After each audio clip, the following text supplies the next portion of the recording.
Hello Macorda and welcome to Labour of Love with me, Síomha New York, where we cut through all of the unsolicited advice and all of that information online to find out what we actually need to know. This is a podcast for any and all pregnant person, whether you're on your first, your second, your third, or you're just starting to think about your pregnancy journey.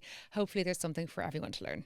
I am currently 31 weeks pregnant, and with 4 people in my friend group at the moment being pregnant and me being the furthest along, I have taken on the role as the wise old sage pregnant woman doling out advice. Even though there are already 3 mothers in the group, I'm taking upon myself to guide them through the journey that is pregnancy. I have proclaimed myself the expert. All jokes aside, it's really nice to be going through it at the same time as some of your friends. I used to talk to them about the latest episode of reality TV, and now I talk to them about the latest episode of reality TV, as well as constipation, heartburn, nausea, bloating, the fickle mistress that is the digestive system. On this week's episode, I'm joined by fitness expert and Paralympic and Olympic level coach Niamh Buffini, who's also a mother of 2. We're going to chat all things exercising during pregnancy, and she's also going to take us through a workout at the end of this episode. I just found I was saving pregnancy safe workouts on Instagram and then actually going and following them while I was working out was a bit of a faff. I'd lose my place. What's the next exercise? So I wanted to create a permanent resource that people can keep coming back to and that you know is absolutely pregnancy safe from an expert's mouth. My whole plan during pregnancy was to keep up my exercise regime, which would have been 2 to 3 times a week, if that. And I have somehow managed an average of about once a week. So it's not quite what I envisioned, but at the same time, I am just being nice to myself and I'm letting myself rest. But I can't help but feel guilty. And I'm like, is this because society tells me I should be feeling guilty, or am I actually feeling guilty? And that's someone who also doesn't have a toddler running around them. I've been told this is my princess pregnancy, that I don't have a toddler running around and that I can nap at any time. So anyway, I know my workouts have been nothing to write home about, but I'm doing something. But I can't help but feel that I should be doing more. Should I be preparing for the most physical challenge of my life, which is labour? I suppose we will find out when we talk to the experts. So let's go ahead and chat to Niamh. Niamh, thank you so much for joining me today. Now, you are an expert, not just in fitness, but you exercised through 2 pregnancies yourself. I did, yes. One more than the other because, life changes and age catches up. But I did, yeah. I'm a mother of 2, of 10-year gap between both of my kids. So Nicholas is almost 12. He'll be 12 next week. Wow. And the little one, Layla, is 14 months. Okay. So I'm fresh out of the bat. Yeah. And did you exercise all through the most recent pregnancy? I did. Volume-wise, a little less. So I stuck to like 2 strength sessions and a little bit of cardio. Whereas on Nicholas, I was 27. I was a good bit younger. The pregnancy was not planned. So I kind of motored on life as normal as it was. And I was in the gym flat out 5-6 days a week. Wow. But I do attribute that to having a really safe and solid delivery, and postpartum I had no issues. I was very lucky, 2 natural deliveries. Oh, great. Oh, do you know what? We'll come back to that because that's definitely something I want to discuss, is kind of preparing for labour with pregnancy or using exercise. Yeah. Talk to me then about your understanding of how important exercise is during pregnancy. So if you think of exercise during pregnancy as like the go-to for keeping all of the exercise or the pregnancy contraindications at bay. So if you think of any complications that you might have, like gestational diabetes during pregnancy, high blood pressure, muscle loss, serious fatigue, all of those contraindications can be reduced dramatically by exercising during pregnancy. But not only during pregnancy, but pre-pregnancy and post-pregnancy. And a lot of the time, I think there's a little bit of misinformation or fear around exercising during pregnancy, and certainly from the environments, from the surroundings, from other people, and not just the person that's going through the pregnancy as well. It's a historic thing, and particularly around weight training as well. People going to the gym and weight training during pregnancy, it's not something you would see very often. And I really dislike the idea of the pregnancy being the excuse for people to not exercise as well. So we can also go through the do's and don'ts of exercise, but as a universal go-to for staying fit, healthy and strong in your pregnancy, exercise is the thing to do. Okay. Yeah. I have to say, I approach pregnancy being like, I'm going to keep up my exercise routine. I'm going to be in the gym 3-ish. Sorry, I wasn't even in the gym 3 times before I was pregnant. But anyway, in my head, I was like, it'll be 3 to 4 times a week. I've been averaging around once a week. But I also have to recognise I don't have like a toddler running around me either, So I have no excuses, and I still found it tough to squeeze it in. So I also want to make sure that people don't feel guilty if they don't have all the opportunities to exercise. Yeah. Yeah, and that's a real thing. I mean, life gets in the way. You could have toddlers running around at home. You might have a really demanding job. You might already have an active lifestyle, which is something you should consider when combining exercise with general life activities. If you were somebody that exercised before you became pregnant, exercising once a week will maintain all of that great work that you've already built up over time. Okay, so you're less likely to lose muscle mass. You're going to keep pretty lean. Okay, not that we're trying to go for, real PBs or lose weight. No way. That's not a go-to at all. But in order to keep yourself well balanced, keep your blood sugars from rising. If you do have diabetes, it will keep that under control. So exercising once a week will absolutely maintain the good work that you've already done. If you're somebody that's coming into pregnancy and has not exercised before, you can start exercising during pregnancy. Yeah, that was something I was going to ask about later on, because that is something that we like. I think people are afraid of, oh, well, I didn't exercise before, so I can't start now that I'm pregnant. But you're saying that absolutely is an option. Any paper that you read, scientific paper that backs up the benefits of exercise during pregnancy, always recommends that you take up exercise during pregnancy if you have not done before. But here's the caveat. You build small and you build slowly. Yeah. So it's looking like a light swim, a gentle swim in the gym, in the pool once a week.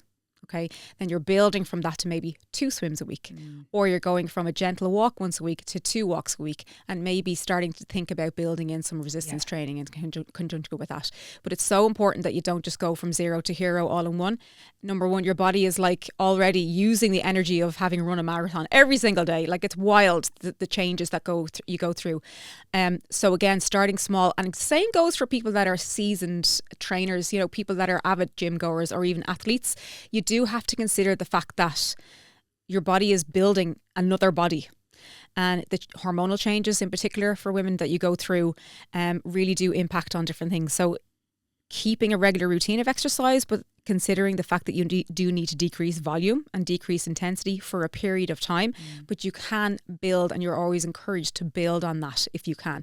Trimester 2 is a great opportunity for that. Trimester 2, you find that surge of energy, go with it without going too far, of course. We all know our limitations, but go with it. Use the energy, because trimester 3 could be a whole different ballgame. This was literally my next question to Niamh, was how should our approach to exercise differ throughout the trimesters? Yeah, it's a great question. Okay, so there should be differences between trimesters with your volume, your intensity, and your approach to what priorities that you have. So let's say trimester 1, we're building. It's the building phase. It's new. Your body is changing. Your hormones are all over the place. Energy and fatigue are the biggest kind of drawback, I would say, of trimester 1. There's probably a lot of people like nauseated, sick in trimester 1 as well. Sickness. Yeah. If it's summertime and it's super hot, you're overheating. The heart rate starts to go up. Your body may not be as efficient in terms of like distributing your energy from your glucose from your food, distributing water from your food. What is it doing when you're exercising? Your body can go into shock if you overheat very quickly. So yes, trimester 1, pull back on the volume, pull back on the intensity. So if you're used to doing a really solid jog twice a week and you're getting your heart rate up to 80% of your max, pull that right back to like 60-50% of your max, and you're maybe only running once a week, or you're doing half a run for half the time and half a walk for half the time. Okay. And you're building from there if you can and want to. Okay. And then second trimester, you're saying go for it, girl. Second trimester, the energy surge is there. Go for it. If you can build up to the capacity of working out at your 80% of your heart rate max, of pregnancy heart rate max, because it is different from normal heart rate max, you go for it.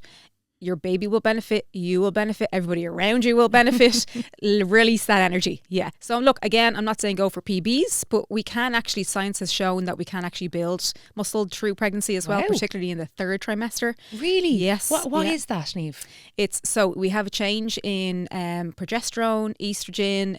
We have a change in testosterone and IGF-1. That's just in the simplest form. They are increased and heightened, and they're at their highest levels in trimester 3.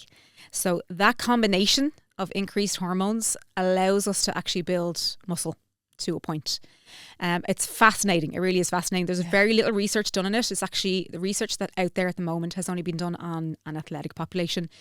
So women who are already athletes and training right through their pregnancy. But it just goes to show you that possibility is there. And that increased level of testosterone, particularly for Labour Day, really, really stands to us for having a, like, it's always going to be hard. Labor Day is not easy for anybody, right? No. But my easy is different from your easy, and experiences will change, okay? It could be the difference of you needing a C-section and you not need, and having a natural labour experience. And then, of course, your experience afterwards, postpartum, your recovery time can be significantly reduced if you exercise intensely in your third trimester. Okay, so labour. Labour is the most physical thing the human body can do. And you were saying that exercising can help us prepare for this. What sort of exercise? And go on, I know you have some science to back this up, don't you? I know you do.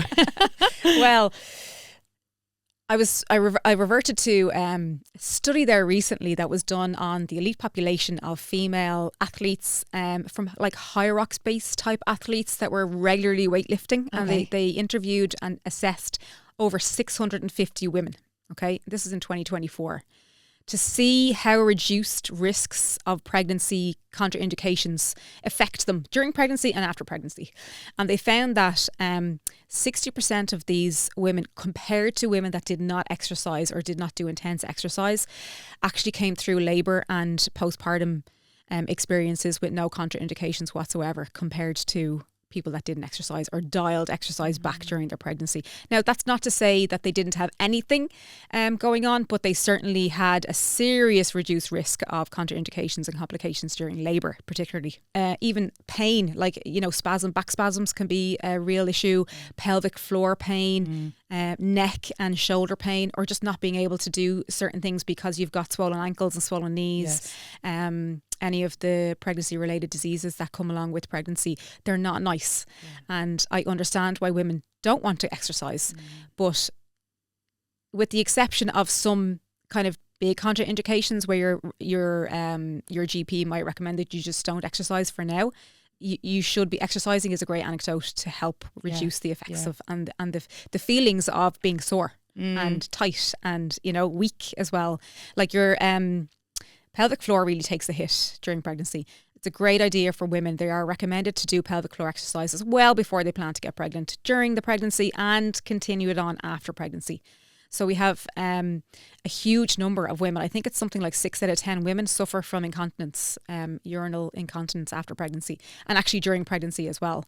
And so, but we can help delay that process, and we can help eradicate that process if we do our pelvic floor exercises regularly before and during and after pregnancy. I hate pelvic floor exercises. I hate them too, girl. I hate them too. I don't know why. They make me feel nauseous when I do them. Maybe I'm not doing them enough. Maybe that's a sign of an underworked muscle somewhere, I think everybody hates them, to be honest. I think everybody hates them. Good to know. It's not it doesn't feel like a natural thing to do. I was really, really good and strict on myself during my first pregnancy with doing them every single day, twice a day. My second pregnancy, I got a little more complacent and probably did them once a day, every second day maybe. Another way of tackling them is doing them during a movement, during an exercise. If you feel like that suits you better, instead of saying, I have to do my pelvic floor exercises now, I have to dedicate 10 minutes of my time to do this. It can be a block for people. So if you're regularly doing something like squats or bridging or a plank, for example, or a push-up, you can kind of do your pelvic floor squeeze during that movement. Yeah. Are we going to do something like that today? Yeah, why not? Perfect. Yeah. Okay, love that. Just squeeze it in somewhere. So then you also mentioned how good this can be for postpartum recovery, how handy exercise can be there. So let's talk a little bit about that.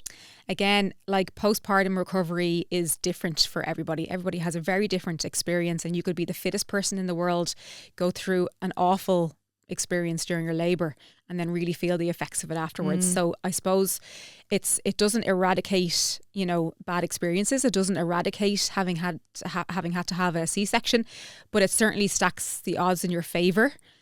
In order to give yourself the best chance to recover and be able to look after your new baby afterwards, because it's so demanding. You're in pain after labour. No matter what experience that you have, you're just going to be in pain. And then you have to look after this beautiful baby and bundle of joy. So it does, like, the benefits of exercise outweigh the benefits of not exercising postpartum. Yeah. Your recovery can be slashed by weeks if you exercise regularly during pregnancy. Weeks. And I know we said this before, but when you say exercise regularly, that can be something as simple and as gentle as walking or swimming. So here's the recommendation. Okay, go on. So this is the worldwide World Health Organization recommendation for women in pregnancy is to work out 150 minutes a week spread across 3 sessions or 3 days. Okay, so like 3 50-minute sessions. In and around that, okay? But that can be broken down into a 20-minute walk of moderate intensity, not low intensity, moderate intensity, in order for you to stay strong and not lose muscle mass. If you're okay with losing muscle mass, just walk. Yeah. You know, it will keep your heart rate cardiovascular wise. It's beneficial because you're getting cardiorespiratory work done that you may not have already been doing.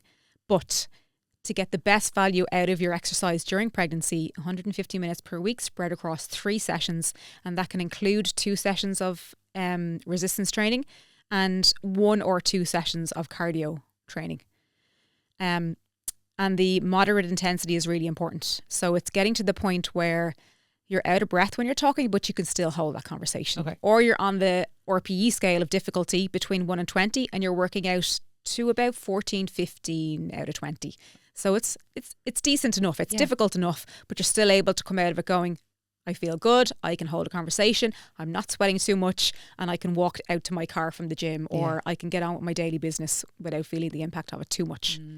Let's talk about cardio, because I've been a little bit nervous of cardio during pregnancy, and I used to spin classes. Now, I hadn't done them too close to pregnancy, so I decided not to literally jump back in the saddle and try them during pregnancy because I thought that might be a shock to the system. But for like the gym bunnies out there who are like regular class goers, you know, and if they do like a pump class, a spin class, are they safe to keep going to during pregnancy? Absolutely. Once you're well used to it and you make the instructor aware that you are pregnant as early as possible. Yeah. I did have a situation where I was coaching somebody who was in the gym multiple times, like they were training 3 times a week. They were very strong, very self-aware, body aware, worked to fatigue or to max most weeks. But I didn't know they were pregnant at the time. Oh, God. And so there's some things that we probably shouldn't have been doing intensity-wise, right? So the thing is that if you make people aware, they can adjust things for you. If you have to leave a class because you feel nauseous or fatigued, if they don't know, they're not going to follow you. They tend to put a little bit more emphasis and attention on, you know, what you're doing and watch what you're doing and keep track of what you're doing when there's other people involved. Yeah. Like if there's an instructor involved. If it's you yourself, again, you know, continue on. Absolutely. Continue on with your cardiovascular work. Continue on with your strength work, your classes that you're doing.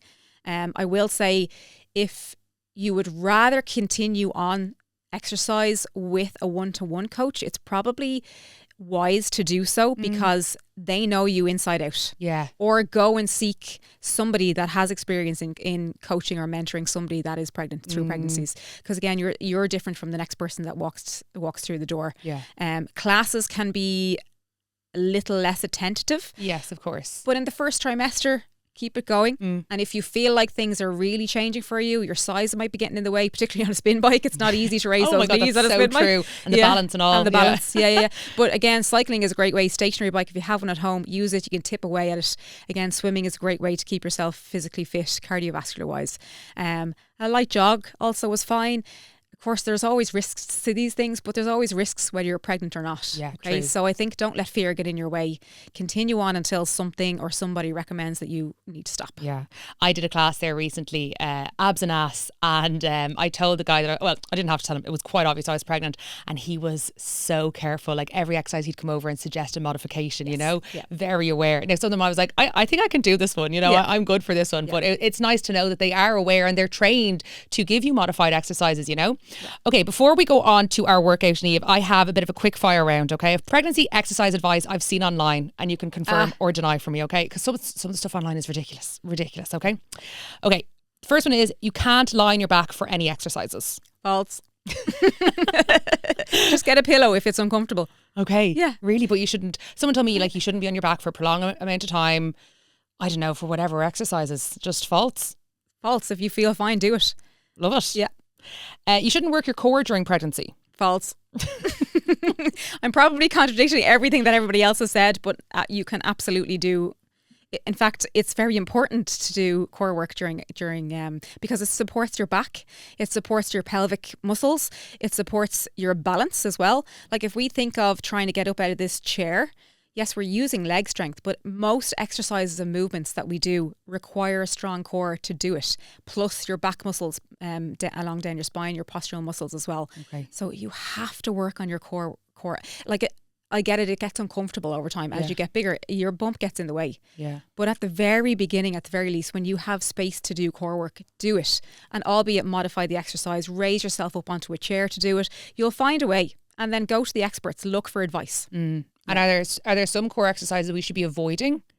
Like the crunching type movements, that would be like those kind of sit-up crunch, or bringing the knees back towards your abs. That would be very uncomfortable for the baby. Yeah. Oh, right. Okay. Yeah. So I will show you things that you can do. Yeah. Now, baby loves to move around. Don't get me wrong. And it depends. Like if you're already active, they love those kind of movements. Yes. But if you're crunching, closing down their space, if you think about what it might be uncomfortable for them. That makes complete sense. It really does. Yeah. Okay. The next one is your heart rate must stay under 140 beats per minute when exercising. Oh, well, it depends on the person. That's not even. So you gotta take what your heart rate max is ordinarily.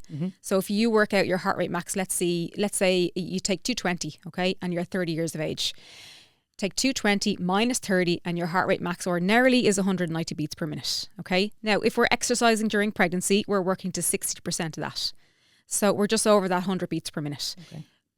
But if you're a seasoned exerciser, you can go to 80-85% of your heart rate max, and that brings you right past. Like, you don't have to stick to one set of rules just because it says it on the internet or it says it on TikTok. Please have that recommendation from a professional and adjusted and tailored to your needs. Yeah. This is why I'm speaking to professionals about this, because this is what we're seeing online, and it's like, how do we verify that information? So thank you. Okay, the next one is you should prioritize rest over exercise. I think they should be 50-50. Okay. Yeah. And that's one that I struggle with as well, because sometimes I'm like, I could go up to the gym, I could lie on the sofa and watch telly for an hour. Yeah.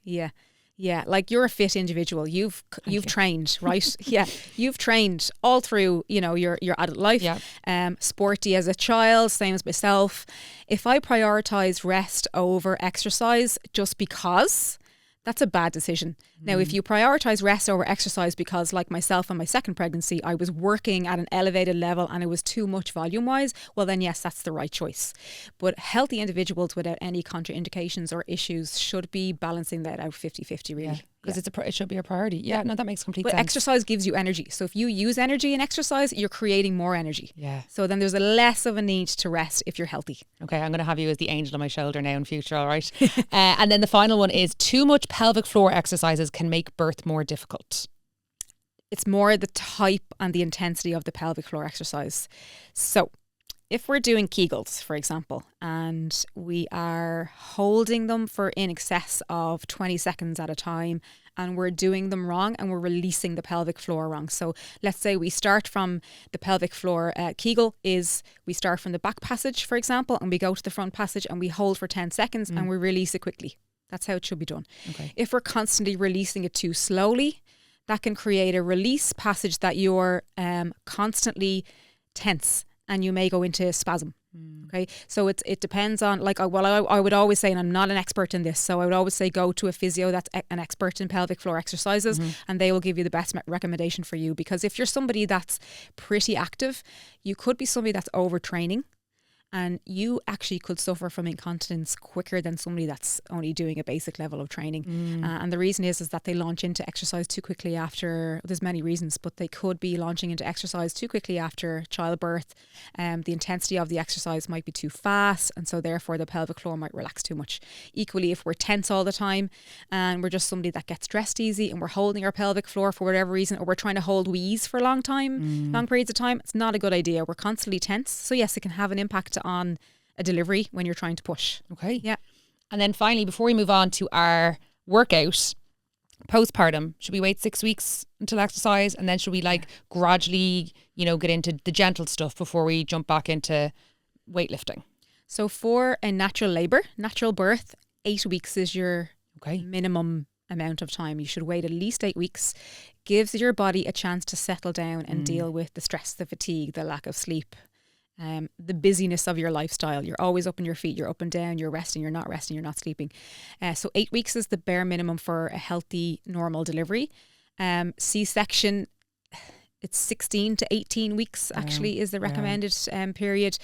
there's a lot more going on there. Of course, a lot more and recovery. You're recovering from childbirth, you're recovering from serious surgery Mm-hmm. and having a new baby with the fatigue. But again, like, it can depend on the person as well. And I love with this chat, Niamh, that we have kept it completely focused on the kind of physical benefits, and we're not talking about snapping back or anything like that, because that's such an unhealthy mindset. You know, our body has just done something so incredible. It has such a bigger purpose than what it looks like physically right now.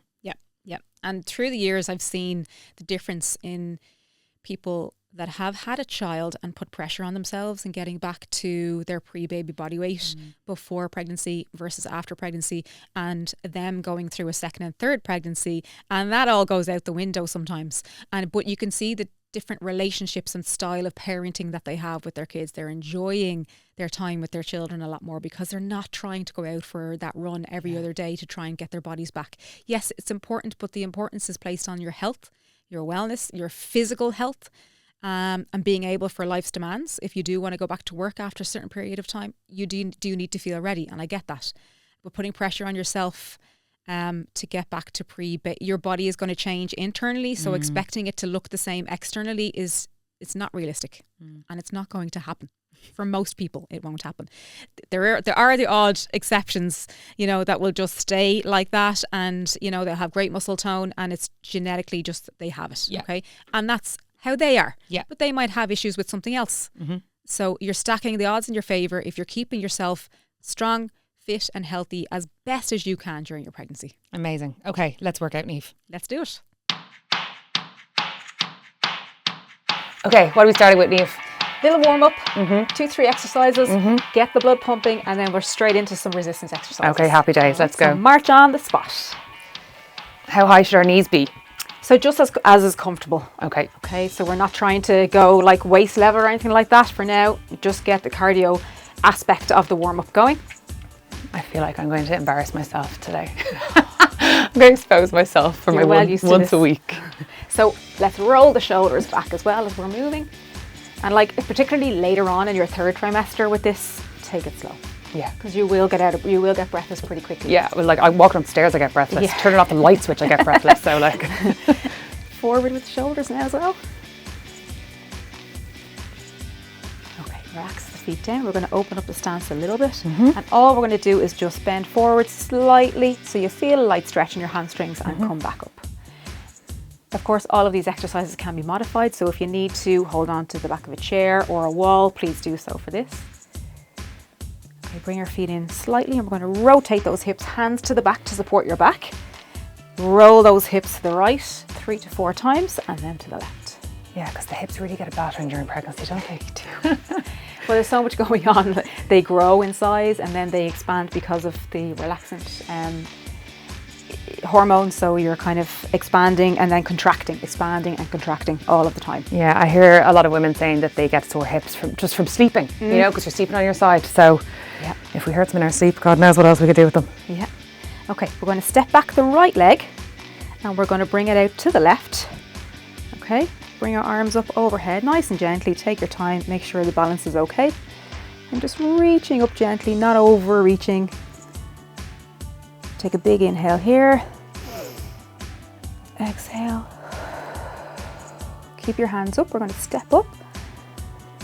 Left leg back and out to the side. Hold it here. Inhale. Exhale. Relax those arms down. Okay, we're going to open up our stance a little bit more now. Let's make sure the toes are facing at 11 and 1 o'clock. Okay. We're going to do half a squat. So we're sitting our hips back, pull baby in, pull the belly in nice and tight. Sitting down just half the way. If you're a really good squatter, don't go all the way just yet. We're only warming up. And we're trying to keep our trunk and our pelvis really, really straight. All those seasoned squatters out there have to hold their horses. Yeah, don't get too excited just yet. We'll get to them. Squats are one of those exercises that are good in pregnancy though, isn't it? Because it gives you... So good. It's good for your legs. It opens up your hips. Yeah, it mobilizes your hips. It keeps your trunk really steady and strong as well. And making sure that your posture is really, really good, because it all helps with stability during pregnancy. Balance can be a really big risk factor. And so we need to make sure that everything is nice and steady and nice and straight. And relax up. Okay, bring the feet in. Feeling okay? Yeah, great. Yeah? Okay, so we're going to come up onto the ball of the feet. Again, if you need to hold on to a wall or a chair, up onto the ball of the feet, raising the calves and come back down. So we're trying to just wake up all of the muscle groups to get ready for exercise. And again, resistance can mean body weight resistance exercises using the likes of resistance bands or weights. You can do 8 to 10 reps of this. And relax. Okay, we're going to move on to the hands. So we're going to rotate those wrists. Again, if you have anything like carpal tunnel, you have to do these exercises to mobilize the fluid in your joints. Okay. So you must be rotating your hips, opening and closing your fingers, gets the blood flow going, and make sure that you're moving that extra fluid around. Okay, and we're going to just make sure that we stretch out the arm. So press out the right arm, pull back the fingers. Spider-Man. Yeah. And opposite direction, palm towards your body, press the knuckles in. And change opposite side. These stretches for your arms are great postpartum as well, and one of the main reasons why is because we're holding babies so much, especially if you're breastfeeding, you'll be holding them a little bit longer. The arms and the shoulders really can tense up quite a lot. I can imagine. Yeah, so it's the best way to give yourself a little bit of relief. Okay, we're going to bring the hands back behind our back, interlock the fingers, and just not overexerting ourselves again. We're just opening up the front of the shoulders. Oh, that feels so nice. There you go. Here you can lean your head to the left. Lean your head to the right. I am cracking and clicking in all the right places right now. One more for here then. Interlock the fingers forward this time. Here's where a lot of women find tightness in the T-spine, up in between your shoulder blades. So we're going to open up the shoulder blades as much as possible.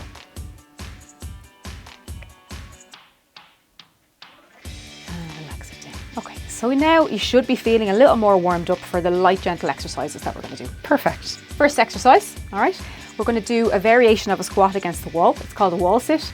You can have a chair beside you for extra like contact point, wall and chair, or if you're pretty steady with this and you're used to doing it, you can grab a fitness ball and lean your body weight against a fitness ball, whatever suits. But for this purpose, we're going to sit against the wall. Okay. You're aiming to hold it for 20 to 30 seconds. Okay, so again, you're careful that you don't have anything you can slip on or trip on or anything like that. If you do have a chair, have it beside you for that contact point as well. And we're just trying to hold in the belly and release. Hold in the belly and release. Hold in, so you're creating tension, relaxation. Tension, relaxation. Tension, relaxation. Well done. And it's good to grip belly baby in, kind of like that. I think it just makes people a little more aware of where you should be tensing and relaxing. Okay. Sometimes you see people in the gym and they're doing their bicep curls, pressing on their bicep. Okay. It creates that neural kind of recognition to your muscle groups Awareness. to tell it exactly. Okay. Exactly. With this, you're probably feeling the burn already with the quads. I'm just waiting for it to be finished. So we're going to bring the hands back and help ourselves stand up. Oh, great. Well done. Woo! Shake off those legs. I am feeling it. If even you can only hold that for 10 seconds. 10 seconds ago, come up, relax, and then go again. Okay. Yeah. Okay. So second exercise, we're going to actually do a wall press, but we're going to bring in a chair to assist us with that. So I will do it against the chair and you might do it against the wall. Perfect. Yeah. For the wall press, this is emulating or an adapted version of a press up. Okay. So you're going to get your body weight at an angle away from the wall. Bring your feet right back to where it's comfortable. And you're going to drop your body weight towards the wall and push back. So you're getting that press, chest press element in, but this is a great core exercise as well. Oh, really? This is working my core? Yes. So if you try to hold your core in nice and tight while you're going down towards the wall and pressing back both ways. And against the chair then, we can do something similar. If you're pretty good at doing press ups and you've got experience with it, use the elevated version up on the wall. And you're aiming to complete 8 to 10 reps. If you're a seasoned exerciser but press up mightn't be your favorite exercise, let's go for 6 to 8 reps.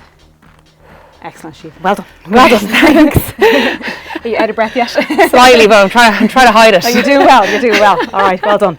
So that's upper body and a little bit of lower body. So let's continue with the legs, because again, balance is vitally important. We have to use stairs. We have to walk on uneven surfaces, go up steps, etc. So let's keep the quads really responsible and strong. So grabbing a chair, this is a great one to have a chair and a wall as a point of contact. I'll grab my chair. Okay. This is one where we can hold a weight if we want. Okay. Or like a bag of flour, whatever. We have point of contact with the chair, point of contact with the wall. We're going to step one leg forward. So this is the working leg for the most part. So 70% of the work will be done on this quad. We're going to press the back leg in and the front leg in, standing up and sitting the bum nice and far back down. So you're hip hinging at the hip and you're keeping those quads really, really strong. And you're just going to repeat again. If you're pretty good at this, let's go for 9, 10 reps. If you're a little weaker, just getting used to it, we'll go between 6 and 8 reps. And like that, you can hold the weight if you wanted to make it a little more difficult. Yeah.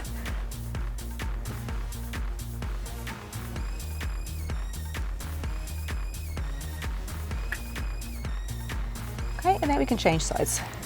Okay. So change legs. But we don't have to shift the chair or anything? No? No. Happy days. Once you Okay. feel the same work doing it, yeah. Great stuff. Yeah. I'll listen I to mean, the we can expert. play musical chairs if you want. No, I'm happy. I'm good at this. So you can feel that. Yeah. Work in the quads. Some people will feel it in the back leg a little bit more. It depends on where you shift your body weight. Okay. Okay, so if But you the want it in front your front leg more, you lean into it a little bit more. If you want it in your back leg more, you step with that back foot into the floor first. But primarily, we're trying to go with that front leg. I'm definitely feeling it. Yeah.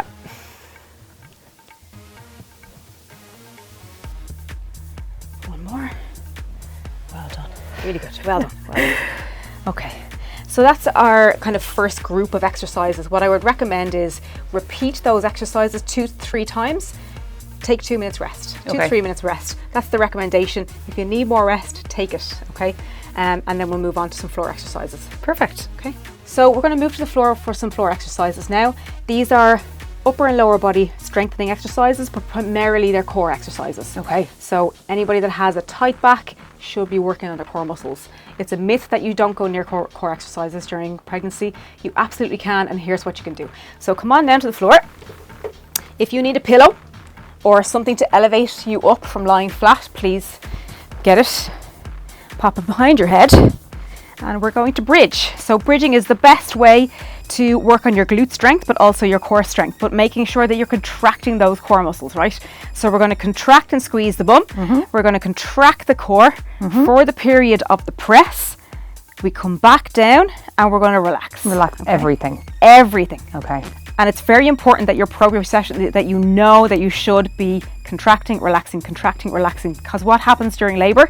We contract and then we relax. Oh my goodness. Contract and then we relax. So let's go again. Okay. Now, some women cannot lie flat during their 3rd trimester especially, so do elevate yourself up onto a chair or do elevate yourself up onto a pillow if you need be.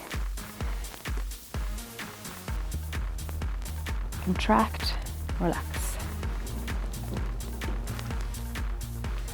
One little tip for trimester 3 in particular is if you're doing hip hinge or big range of motion exercises, that you only go 3/4 of the way. Oh, really? Stop there and then you come back down again. Okay, and why is that, Niamh? Because when our hormones are at their highest during trimester 3, particularly our relaxant hormone, and if we overexert our range of motion, we can injure ourselves.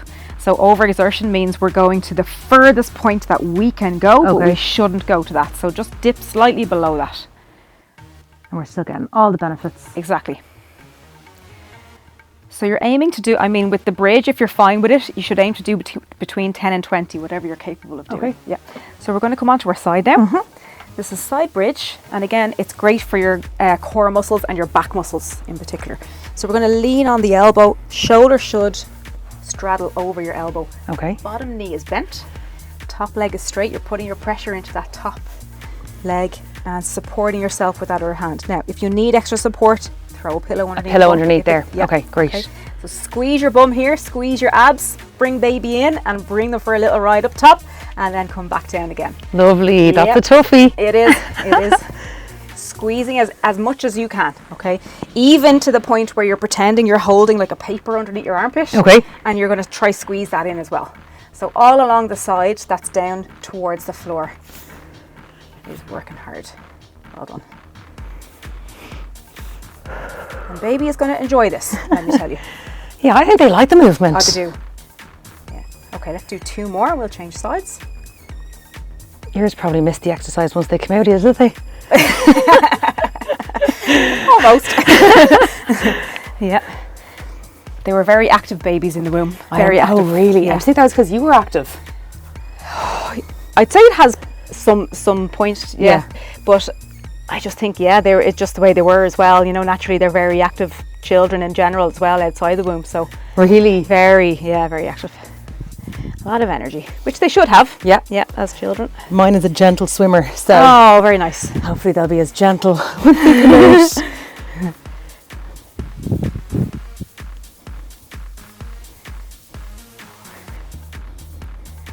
Well done. 5. Keep squeezing the tummy in. Squeeze the bottom glute underneath your armpit.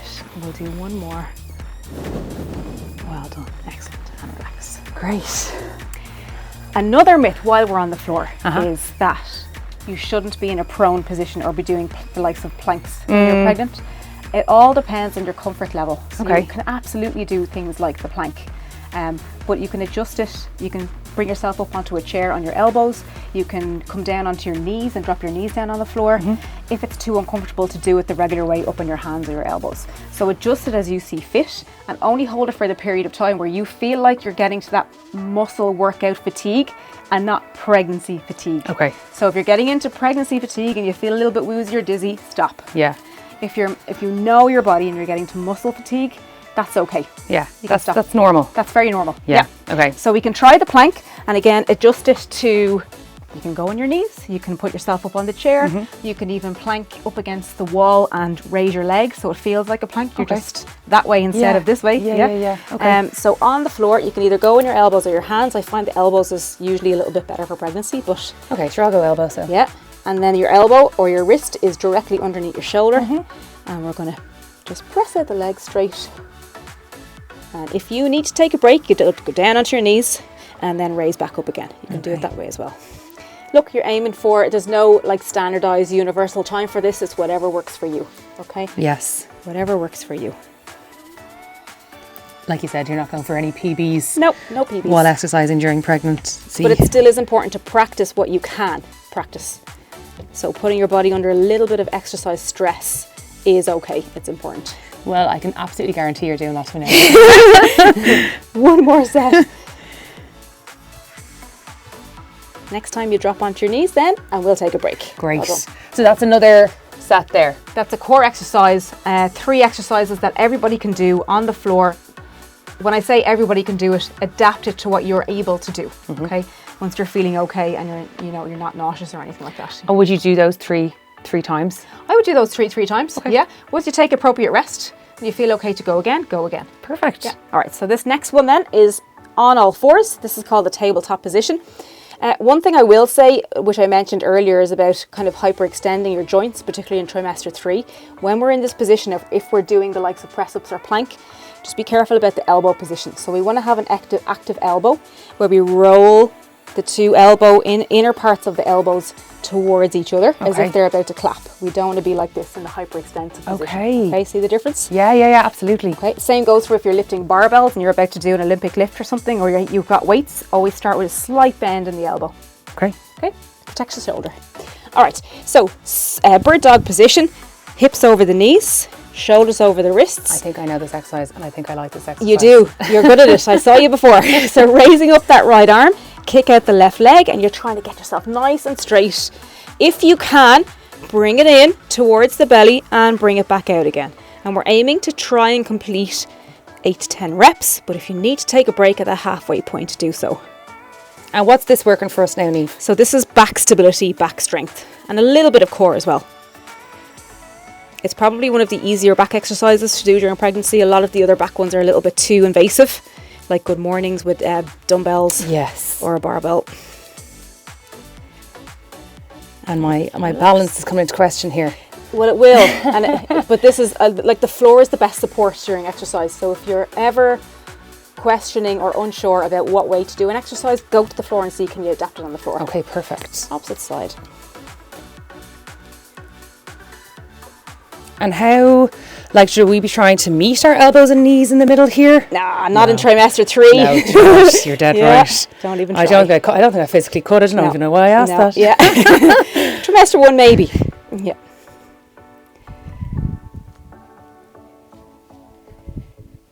One more. Lovely. Yeah. I like that one. Take a little break. Yeah, it's a great stability exercise. And that's a great one actually post-pregnancy. If you have baby on the floor and they're back, you're playing with them, talking to them, you can do that one. Okay. Sitting over them, Okay, multitask. Multitask, exactly. So we're going to come back up to the feet now. We're going to do a little bit of squatting and some work for the calves as well. Perfect. All right. So squatting is like one of the most important aspects of exercise. We should be able to squat from baby all the way through to, as long as we're mobile, basically. Okay. And what it helps is we're able to get up out of a chair with ease without having to help ourselves. And we can use our legs with as much agility and mobility and stability as possible. Super. Okay? But during pregnancy, obviously we have a beautiful bump that's sitting there. You're a little more weighted forward, so we're going to open up our stance that little bit more. And of course, it's great for the pelvis and hips as well to mobilize your hips a little bit more. So we're going to sit back with the hips down and getting in nice and deep into that squat, coming back up again once you're able. If you need to sit back on a chair to do this, please feel free, have the chair beside you. Try to allow those knees come out over the toes as well. Well done, that's really good. Yeah, so you can see that you've got nice level of flexibility in the hips right now, and that's directly because of your pregnancy. Really? Yeah. Thank you, pregnancy. Yeah. But what most women will struggle with is the push back up, Yes. trying to keep those quads and those feet stable. Yeah. And of course you're entering into, is it muscle fatigue or is it pregnancy fatigue? So knowing that difference is really important as well. So gradually you'll find your way with the amount of reps that you're able for, and then stick with it. We'll do 2 more. It's easier in front to tell you now, I will say. Super. Well done. Okay, we're going to bring those legs in, just shake them off a little bit. And we're back to our calf raises. Now here is where we will try and maybe use a weight, or we could make it a little bit harder by stepping up onto a step, Okay. raising the calves up and going down lower than the step. Okay. So we're getting that full range into the Achilles as well. For the purposes of this, we'll do a regular calf raise up onto the ball of the feet and back down again. With this one, because it's isolating the calves, you're trying to aim to do 10 to 20 reps. Okay. Ooh, balance. Yeah. Balance. If you need to hold on to a wall or a chair, That's probably a good have it close by. idea for those of us in the 3rd trimester. And you can make these exercises fun, like you can do them with a partner, or if you have another child at home that's able to do them, do them with them. I'd say they really enjoy that They kind would, of stuff. yeah. Encourage them to help mom.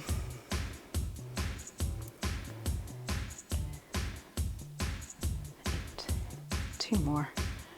9, 10. Well done. Okay. Vitally important that we stretch. So stretching after your exercises is as important as warming up before your exercises. Stretching afterwards, though, please be careful, because again, we're a little more lax. We have relaxant going around in our bodies. We want to overstretch sometimes. So use a wall. Okay. No questions asked when you're stretching. Okay. Bring in the heel. Let's stretch out the quads, because we did a good bit of work with those. I can't tell you how good this feels. And if you do have something like a fitness ball at home, sit on your fitness ball and you can do upper body stretches with that as well. Okay. Change sides.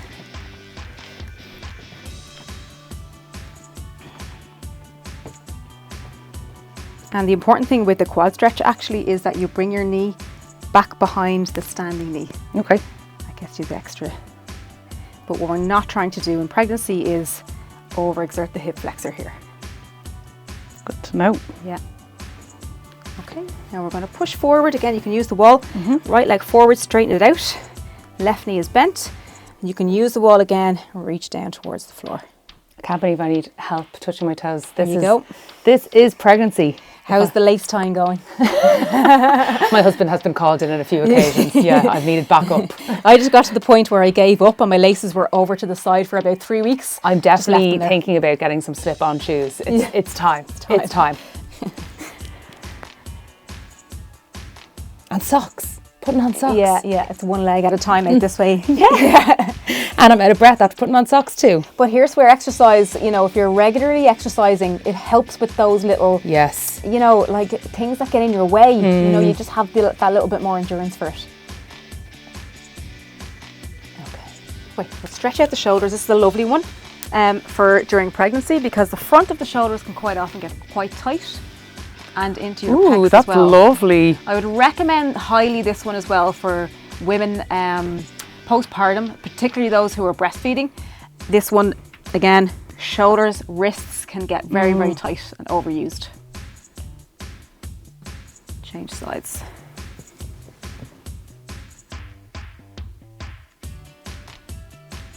Oh, that is such a good stretch. It's nice. It's very relieving. I'm going to sleep so well tonight.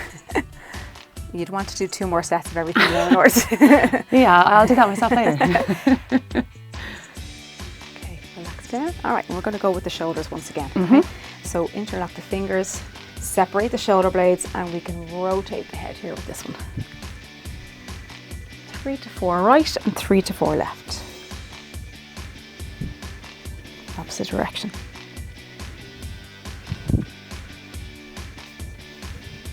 Okay, relax the hands and backwards. And you're not going up too high there? No, the main aim of this one is to just bring your shoulders back as far as you can rather than hands up.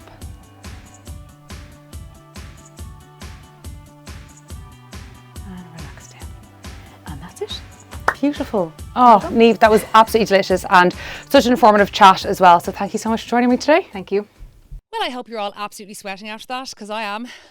That was actually tough. That was tougher than I thought it was going to be, but I really enjoyed it, and I absolutely will go home and do my 2 other rounds of exercise. I promise. Niamh is an absolute legend, and I'm delighted I got to speak to an expert about that, about evidence-based research around exercise during pregnancy. And I don't want anyone to feel guilty that they haven't been doing enough or that they don't have time to do it. Life is busy. If you have kids, it's even busier.